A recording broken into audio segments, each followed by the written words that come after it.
ایک شخص نے بازار میں دیکھا کہ ایک شخص اپنا غلام بیچ رہا ہے اور یہ آواز بھی لگا رہا ہے کہ یہ بہت اچھا غلام ہے، اس کے اندر اس کے علاوہ کوئی اور عیب نہیں ہے کہ یہ کبھی کبھی چغلی کھاتا ہے۔ کسی شخص نے یہ آواز سنی، اس نے سوچا کہ اس میں تو کوئی عیب نہیں ہے اور چغلی کھانا تو عام سی بات ہے، اس میں کیا خرابی ہے، اس غلام کو خرید لینا چاہیے۔ چنانچہ اس نے سودا کر کے وہ غلام خرید لیا اور اپنے گھر لے آیا۔ کچھ عرصے تک تو وہ غلام ٹھیک ٹھاک کام کرتا رہا۔ اس کے بعد اس نے اپنا رنگ دکھانا شروع کیا۔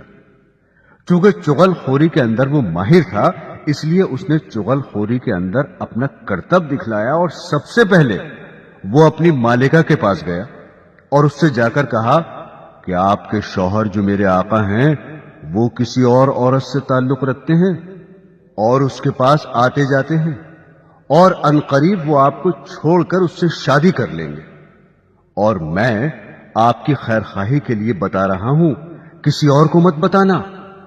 یہ باتیں سن کر وہ بیوی بہت گھبرائی اور پریشان ہوئی۔ پھر خود غلام ہی نے اس کی پریشانی کا علاج بتایا کہ مجھے ترکیب آتی ہے، تم اس پر عمل کر لو۔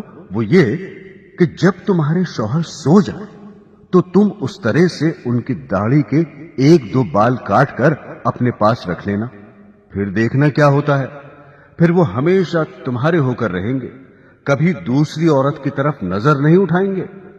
عورت نے جواب دیا کہ یہ کیا مشکل کام ہے، یہ تو میں آج ہی کر لوں گی، خدا نہ خواستہ کل کو کچھ اور ہو گیا تو کیا ہوگا۔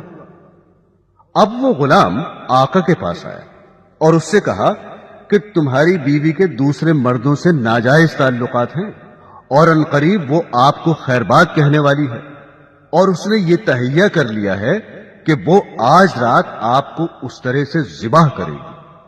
اگر آپ کو میری بات کا یقین نہ ہو تو آپ جھوٹ موٹ سو کر دیکھنا، اور گلا نہ کٹ جائے تو مجھے بتانا۔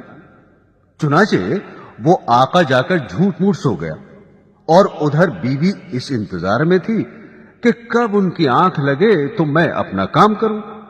میاں کو نیند کہاں آتی، اس لیے اس نے مصنوعی خراٹے لینا شروع کر دیے۔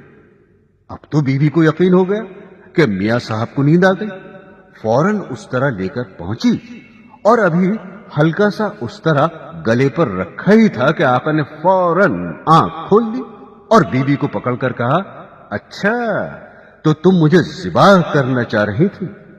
غصہ تو پہلے ہی آ رہا تھا، اس آقا نے اس طرح سے بیوی کو ذبح کر دیا۔ جب بیوی کے خاندان والوں کو پتا چلا کہ شوہر نے ہماری بیٹی کو ذبح کر دیا ہے، انہوں نے آ کر اس طرح سے شوہر کو پکڑ کر ذبح کر دیا۔ اب شوہر کے خاندان والے بھی آ گئے اور دونوں خاندانوں میں خوب جھگڑا ہوا اور 20 لاشیں گر گئیں۔